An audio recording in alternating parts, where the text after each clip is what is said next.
Good good early morning. Clearly it's early because my tongue is not awake yet. Hi guys. Good morning, good morning. I'll be shocked if I see anybody hop on live with me right now. So yesterday I got to have this conversation 3 times with some of the peeps in the group. And so I thought it was appropriate to do a live relative to the topic. So the topic is fear of the unknown, facing your fears. And yesterday, some of the conversations that I was having with, how many times have you said to, oh my God, there's someone online. Is that Sylvie? What time is it? Maybe it's Sylvie. How many times have you said to yourself, well, you know, it's not as bad as I thought it was going to be? Because the mind loves to create the worst case scenario for fear, out of protection. The mind wants to protect you. So it's going to fill your mind with all the worst things that can happen in order to prepare you to fight or flight, right? Your brain wants to be able to prepare you so that you're going to fight or flight. But most times, instead of you having fear, fear has you. So I'll give you an example. I've been a trainer for 10 years. I've been an entrepreneur for 20 years. I've had jobs when I was a teenager. In my early 20s, I had a job where I worked for somebody else. I worked for my dad for a little while. And, I identified pretty early that I need to work for myself. I do. You may not have guessed it. I know I hide it well, but I'm a pretty independent person that likes to do her own thing. And working for somebody else is problematic for me in my life. So let's just say when I left and I started my new life here in this house, in my studio, I became extremely fearful because all the questions of trying to figure out how I would pay the bills by myself kept me up nights after nights after nights.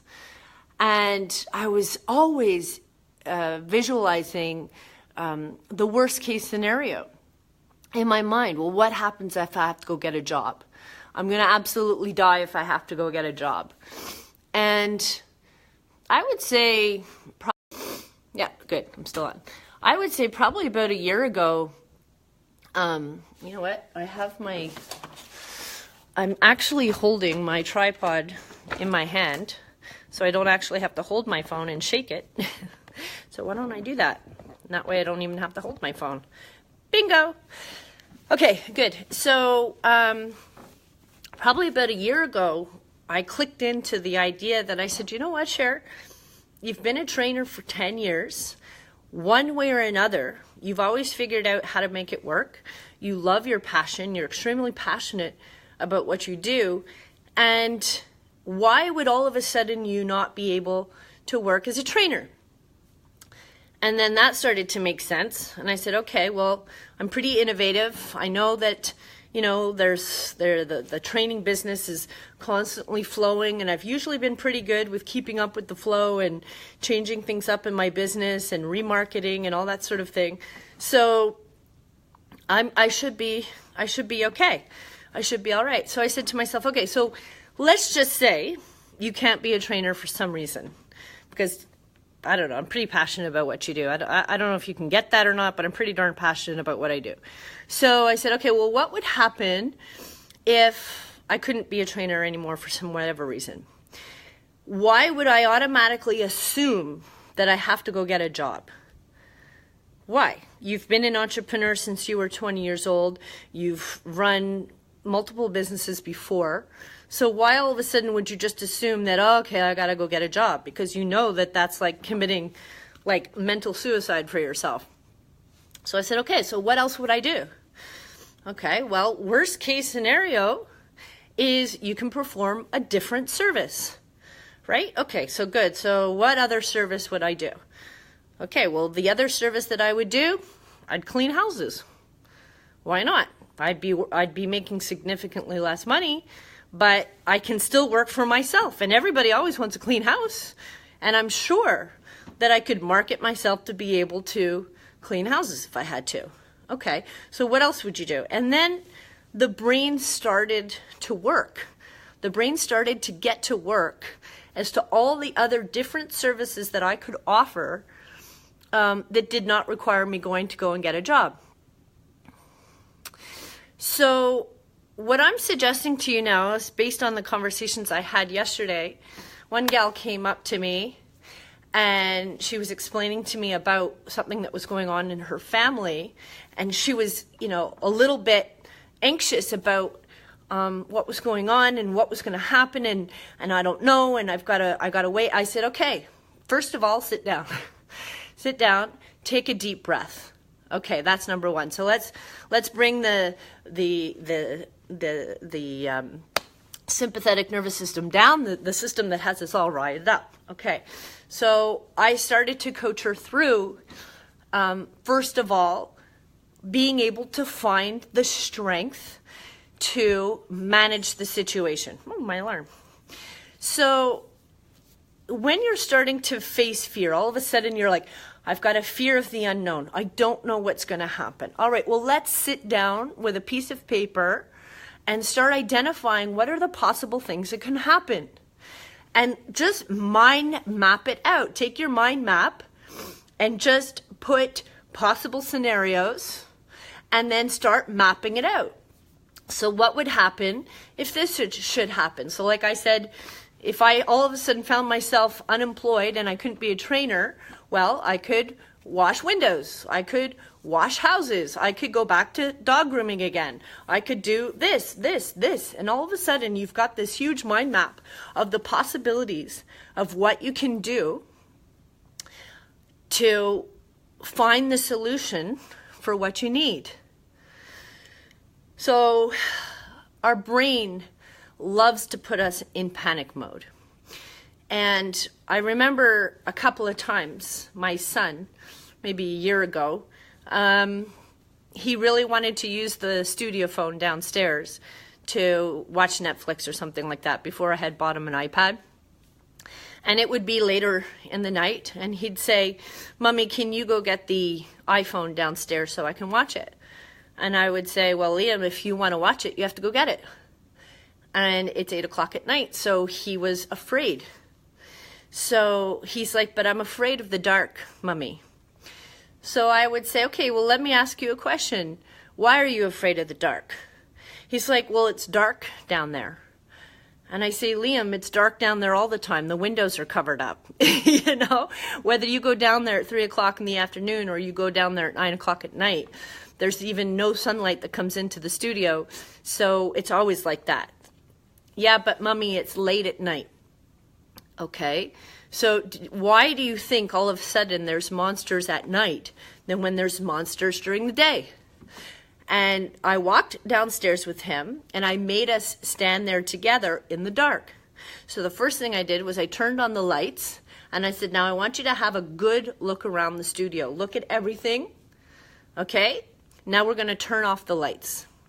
And I said, now that you can't see anything, I want you to see everything in the dark. So use your eyes, even though you can't actually see it. I want you to start looking around the studio and remember what you saw when the lights were on. And then I turned back on the lights. And I said, nothing has changed. The only thing that changed is your own mind that creates the fear. The studio has not changed at all. Your mind created fear that doesn't exist. It's not a real fear. It's your own mind. And we've all been caught, right? Like imagining the boogeyman in our minds. When I'm here by myself sometimes and Liam's at his dad's and I'm like in bed and I'm like, oh, damn it, I forgot to change the laundry over. And I've got to come downstairs to the studio at 9 o'clock at night. And I'm downstairs and I'm and I'm, switching over the laundry, every now and again, your brain puts in the thought that someone's hiding in the other room. Someone's in the spin room and they're going to jump out. Like I just came back, it's late, I haven't been home all night, someone broke into the house, they're in the spin room and they've been waiting for me to come downstairs to change the laundry and they're going to get me, right? Our brain puts ourselves there, and that's why it's so important to clear the slate of possible fear and just say, okay, what is the fact right now? So in the scenario yesterday, with all 3 people I was speaking to about facing fear, I said, okay, what are we looking at that's real right now? What's the actual fact? Fact is A, B, or C. I don't want to share their stories. It's their personal stories, and I'm not going to share them. But, and it's too early in the morning for me to come up with one to show as an example. So you're going to look at your own scenario of something that's causing you fear, and you're going to say, okay, the facts are this, this, this, and this. And you have to write it down. Because when you write things down, you relieve it from your chest, you relieve it from your brain, because your brain is constantly bringing things back to the front that you have to remember. When you're constantly storing things that you have told yourself, I can't forget, or I have to think of this, your brain is constantly bringing it forward. The minute you release those thoughts on paper, your brain knows you've written it down. And it knows that the thoughts are on paper, secure, and will not be forgotten because you've written it down. And you know that you can go back at any point and remember the thoughts that you have. So you have to first say, it's standard, right? We've heard this many times. Pros and cons, boom. This is the facts, boom. This is the best case scenario, boom. This is like the medium scenario, boom. And this is the worst case scenario, boom. And when you keep asking yourself, okay, so I'm a personal trainer, worst case scenario, if I can't make money, then there's no sense in getting all afraid about it. The next option I can do is start cleaning houses.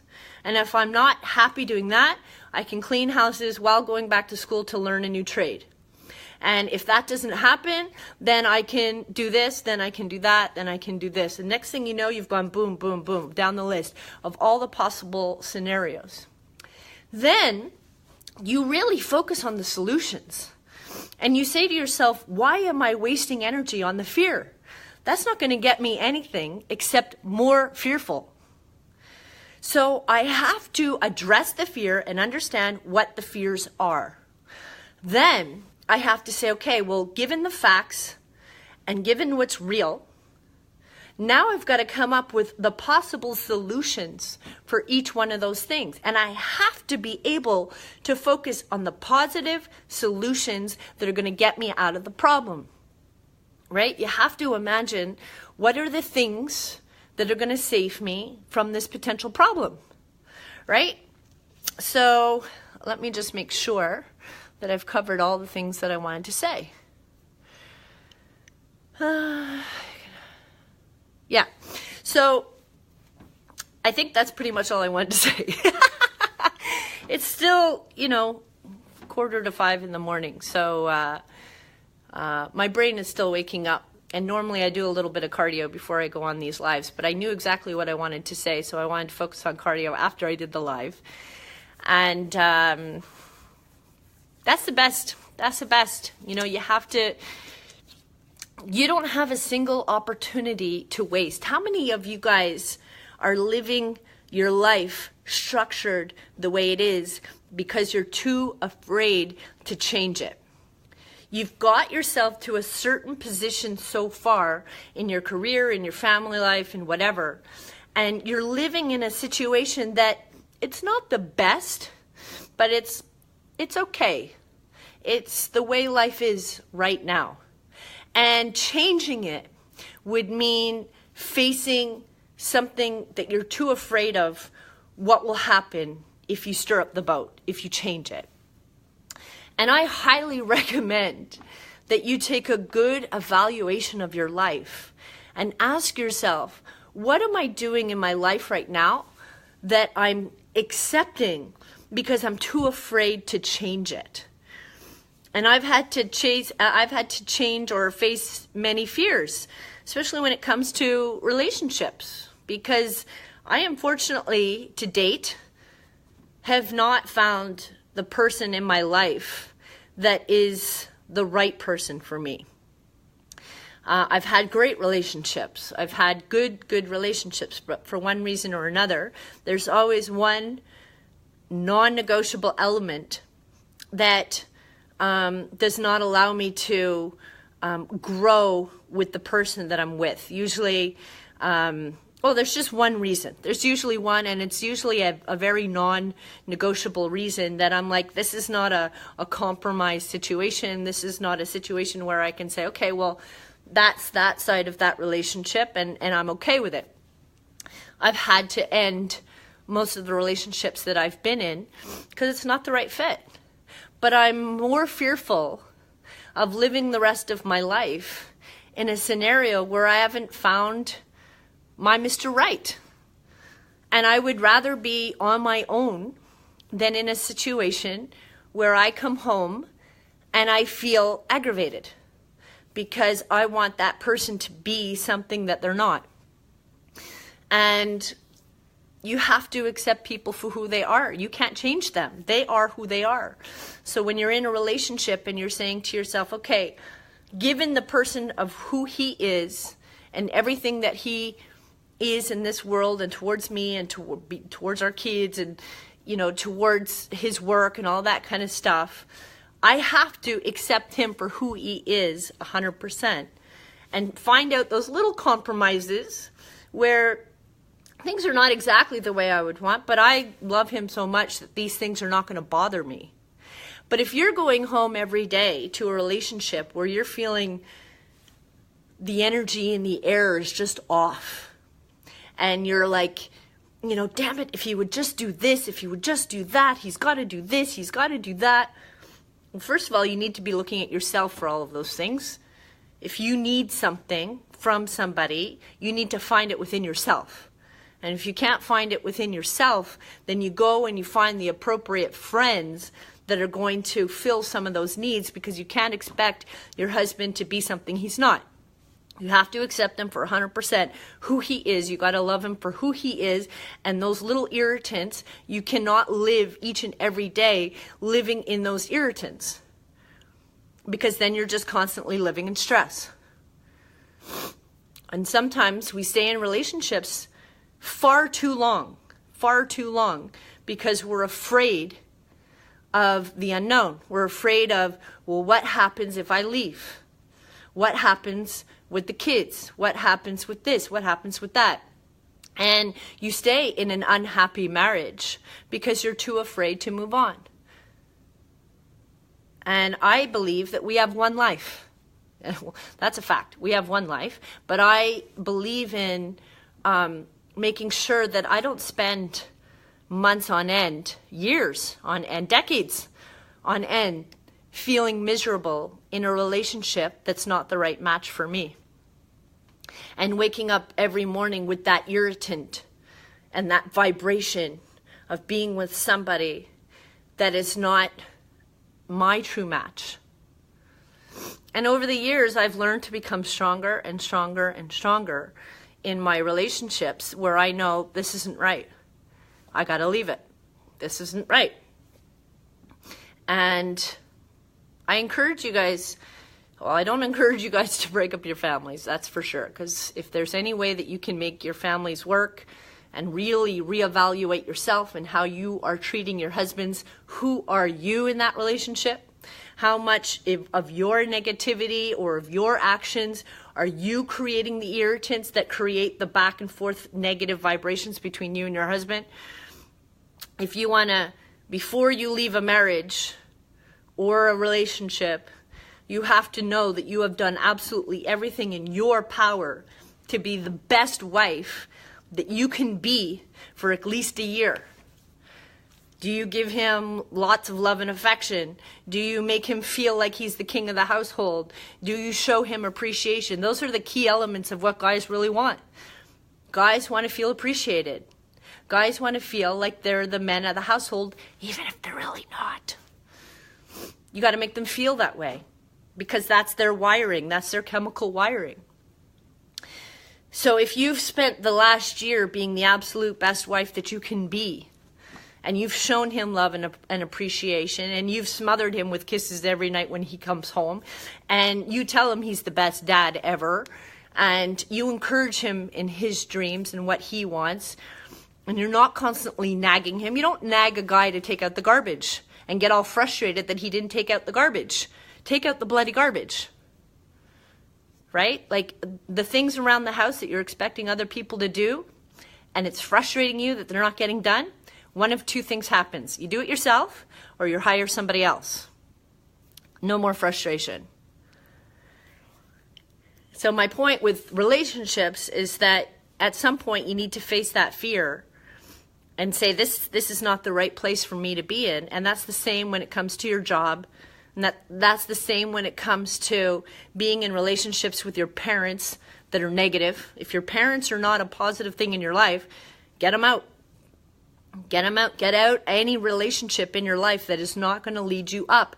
If you are in any form of relationship that is pulling you down, what's your opportunity cost?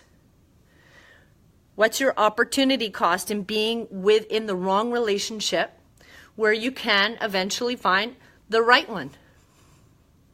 And you have to believe that one day you're going to find the right one. And if you don't, you have to be super happy to be in your own skin.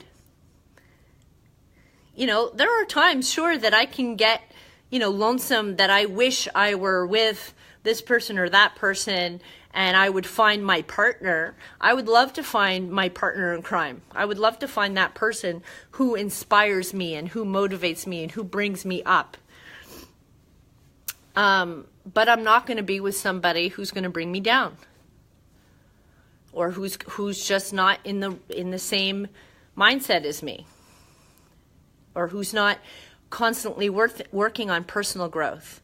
They're not an entrepreneur, so they don't understand the 80-hour, 100-hour work days, because every day is a work day. Every day you're obsessed about your business, you're passionate about your business, you want to make it work, so you're working on it all the time. And entrepreneurs get that. I need to be with somebody who's into fitness. They don't have to be as into fitness as me, but working out a couple of times a week is important to me. And making sure that they're passionate about their health. And I may not meet the person in my life who's not necessarily another Sherry, but who has the common interests. To me, I've got 4 requirements. I want them to be an entrepreneur, because then they get my life. They get how I'm wired. They got to be into fitness to some degree. Fitness, health, taking care of their body. I can't be with a guy who's on the couch lying around eating chips and who never goes to the gym. That's just not going to work.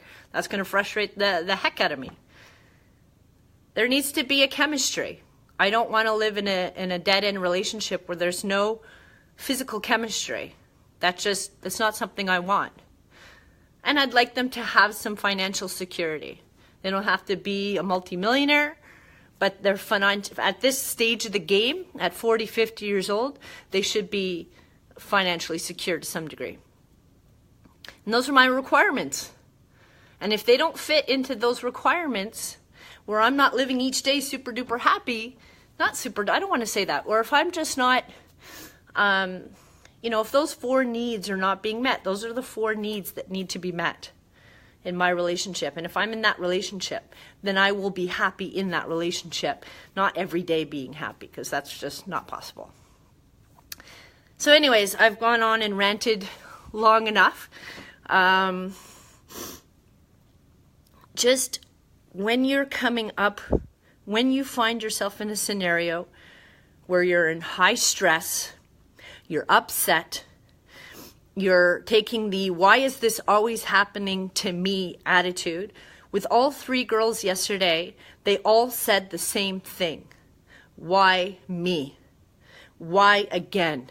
Why am I thrown another curveball again? Because that's life. And I mean that sincerely. Where did you hear that life was easy? Where did you hear that? Where did you hear that we grew up and we had the right, or it was expected, that we would live a happy life? Where did you hear that you were never going to be thrown a curveball? The universe works in powerful ways, and it's designed to throw you these curveballs to make you stronger. And people have the opportunity every day to sink or swim. They either take that curveball and they sink and they start drinking and they start lying around in bed and they start drowning in Netflix because they don't want to face their fears. Or you swim and you focus and you face your fears head on. And first of all, you write down all on a piece of paper, all the unknowns. Write them down. What is the possible thing that can happen? What can happen? What's the worst case scenario in all of these scenarios? And then write down the possible solutions. Face it head on.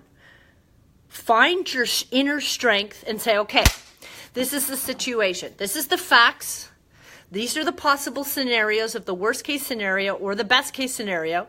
Here's the solutions. Over the next year, here's my plan of implementation. And here's how I'm going to solve my problem. Let's go.